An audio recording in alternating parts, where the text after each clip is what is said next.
This changes everything for Red Bull, and nobody is talking about it. Max Verstappen just finished 8th in Japan, over 30 seconds behind the winner, at a track he used to dominate. That alone is shocking. But here's the real problem. He didn't lose because of strategy. He didn't lose because of traffic.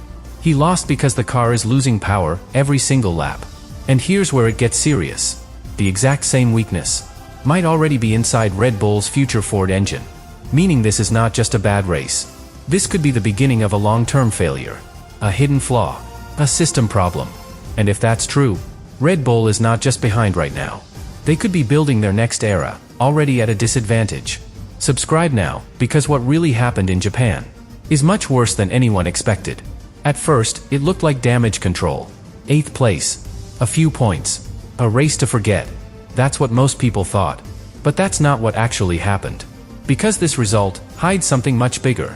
Verstappen didn't finish 8th because of one mistake. He didn't lose positions because of a bad start alone. He was stuck there, unable to go forward. And that changes everything. Because when a driver like Verstappen struggles, you question the setup. But when he cannot attack, you question the car. And the RB22 is raising serious concerns. From the very first laps, something was off. No aggression. No sharp overtakes. No control over the race. Just reaction. Waiting for opportunities that never came. That is not how champions race. That is how limited cars behave. But here's where it becomes even more worrying. This is Suzuka, one of the most technical circuits in Formula 1. High-speed corners. Precision. Total confidence required. And if your car has even the smallest instability, this track exposes it immediately. Which is exactly what we saw. The car was unstable, unpredictable, difficult to trust. Corner after corner, Verstappen was correcting, adjusting, managing, not attacking. And when a driver like him loses rhythm, it means the problem is deeper than setup. Much deeper. But here's the detail most people missed.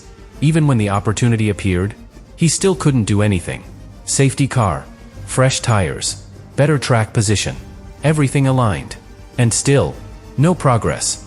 He gained positions, yes, but not through pace, not through dominance, only through circumstances. And once the race restarted, the same limitation came back. He reached the car ahead, stayed close, but never close enough. Lap after lap, trying, failing. And that moment is where the real problem starts to reveal itself. Because in Formula 1, overtaking is not just about bravery. It's about timing, energy, power delivery. And if your car cannot give you that power, exactly when you need it, you are not racing. You are surviving. And Verstappen was surviving. Not fighting. Not controlling. Just holding position. And that's something we haven't seen in years. But here's the part that should really concern you. While he was stuck in traffic, the leaders were pulling away. Fast. Relentlessly. Every lap, losing time. Every sector, falling behind. Until the gap became impossible to ignore. Over 30 seconds. And that's when everything changes. Because now, it's not about position anymore. It's about pace. Real pace. And the reality is simple. Red Bull wasn't just slower. They were nowhere near. And when a gap like that appears, it's never random. It's built over time. Race after race. Small weaknesses, turning into a major problem. Until one weekend, it becomes visible to everyone. And Japan was that moment. The moment where the illusion broke. The moment where Red Bull stopped looking dominant and started looking vulnerable. But the most important part is not what we saw. It's what caused it. Because what happened on track is only the symptom. The real problem is something much deeper. And it connects directly to what was exposed after the race. Now this is where everything starts to make sense. And where the real problem begins to show itself. Because after the race, Red Bull didn't focus on strategy. They focused on data. And what they found is what triggered concern inside the team. At first, it looked like small inconsistencies. Tiny drops in performance. Moments where the car just stopped delivering. Not everywhere. Not all the time. Only at very specific points on track. And that's what made it dangerous. Because it wasn't obvious. But it was constant. And when engineers isolated those moments, they all pointed to the same thing. Energy deployment. This is the invisible battle in Formula 1. The part you don't see on TV. But the part that decides overtakes, defense, everything. When to release power. How long it lasts. How efficiently it's used. And in the RB22, This system is not working properly. Not failing completely, but failing exactly when it matters most. Right at the end of straights. Right before braking. Right when the driver needs that final push. And instead of gaining speed, the car loses it. Every time. Lap after lap. And here's the key detail. It's not just a lack of power. It's unpredictability. Sometimes it delivers. Sometimes it doesn't. And for a driver, that is the worst possible scenario. Because you can't plan an overtake. You can't commit. You can't trust the car. And without trust, you don't attack. Exactly what we saw with Verstappen. But this is where things get even more serious. Because when Red Bull compared this behavior to their internal simulations, they found something alarming. The same pattern, appearing in early development models. Not just in the current car, but in the future system. The Ford project. Now stop and think about that. This is no longer about one race. Or one season. This could be a structural limitation. A weakness in how the team manages energy. And if that carries forward, they are not fixing a problem. They are building around it. But here's where the numbers make it impossible to ignore. While competitors deploy energy smoothly, Red Bull is forced to cut power earlier. And for longer. Every lap. Not a small loss. A repeated one. And when you multiply that over a full race, it becomes massive. Minutes of lost performance. Not seconds. And this explains everything we saw in Japan. Why Verstappen couldn't overtake. Why he couldn't close gaps. Why the race looked flat. Because at the exact moment he needed maximum power, the car had less to give. But here's the most worrying part. Red Bull doesn't fully understand why. They have data. They have theories. But no clear answer. And that's critical. Because in Formula 1, you don't fix what you don't understand. You experiment. You guess. You hope. And while you're doing that, your rivals are moving forward. Improving. Optimizing. Winning. But now comes the real question. The one that changes everything. What if this is not fixable, quickly? Because if the issue is rooted in the way the car generates and deploys energy, then this is not a setup change. It's a redesign. A complete rethink. And that takes time. Time Red Bull doesn't have. Because championships are not waiting. Points are already gone. The gap is already real. And growing. But here's where it gets even more uncomfortable. Because this is no longer just technical. It's psychological. Drivers feel it. Engineers feel it. The entire team feels it. Because when performance disappears, confidence goes with it.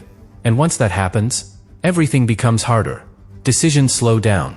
Mistakes increase. Pressure builds. And suddenly, you're not the team in control anymore. You're the team trying to catch up. And Red Bull right now is chasing. But the most important piece is still ahead. Because everything we've uncovered so far leads to one final question.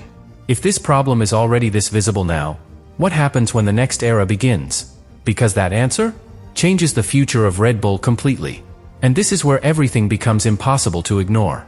Because up until now, you could still believe this is temporary. A bad concept. A wrong setup direction. Something that can be corrected over a few races. But when you connect every piece, that explanation starts to fall apart. The instability. The bouncing. The unpredictable balance. The energy loss. The lack of straight-line speed. These are not separate issues. They are connected. They all point to the same core problem. A car that cannot operate inside a stable performance window. And in Formula 1, that is fatal. Because speed alone is not enough. You need consistency. You need predictability. You need confidence. And right now, the RB22 has none of it. But here's where it becomes even more dangerous. Because fixing one problem creates another. Lower the car to gain performance. You increase bouncing. Stabilize the rear. You lose rotation in fast corners. Adjust energy deployment. You lose top speed later in the lap. Every solution comes with a cost. And that's what teams call a development trap. A loop. Where every step forward creates a new step back. And this is exactly where Red Bull is right now. But now take that situation and project it into the future. Because the Ford partnership is not just an upgrade. It's a complete reset. New power unit. New systems. New philosophy. Everything integrated. Everything connected. So if the current weakness is already tied to how Red Bull generates and uses energy, then the risk is obvious. You are not starting fresh. You are carrying the problem forward. And that is what's creating panic internally. Because early indicators are not showing a clear breakthrough. They are showing stability, but not improvement. And that sounds safe? until you realize what it actually means. If your rival is already ahead, and you are not closing the gap, you are falling behind, even if your numbers look consistent. And that leads to the most dangerous scenario of all. Not failure. Limitation. A ceiling. A point where no matter what you change, the performance doesn't go beyond a certain level. And if Red Bull has reached that point, then this is no longer about recovery. This is about survival. Because Formula One punishes stagnation. Brutally. But now, everything shifts toward one person. Max Verstappen. Because drivers like him don't wait. They don't stay in projects that cannot win. And right now, you can feel the change. In his tone. In his words. In his attitude. Short answers. Direct statements. No optimism. Just reality. We are slow. We are not in the fight. We need answers. That is not frustration. That is awareness. And Red Bull understands exactly what that means. Because losing performance is one thing. Losing your lead driver changes everything. And suddenly, this is no longer just a technical crisis. It's a strategic one. A long-term one. Because the Ford project was supposed to define the next era. The next dominance. The next chapter. But now, it's surrounded by uncertainty, doubt, pressure, and all of this became visible in Japan. Not because it was the worst race, but because it was the clearest one. The moment where everything aligned and exposed the truth. So now the real question is not, can Red Bull fix this car? The real question is, can they fix the foundation behind it? Because if they can't, then what we are seeing right now is not a temporary drop. It's the beginning of a long decline. And in Formula One, those declines don't happen slowly. They happen all at once. And when they do, it's already too late to stop them.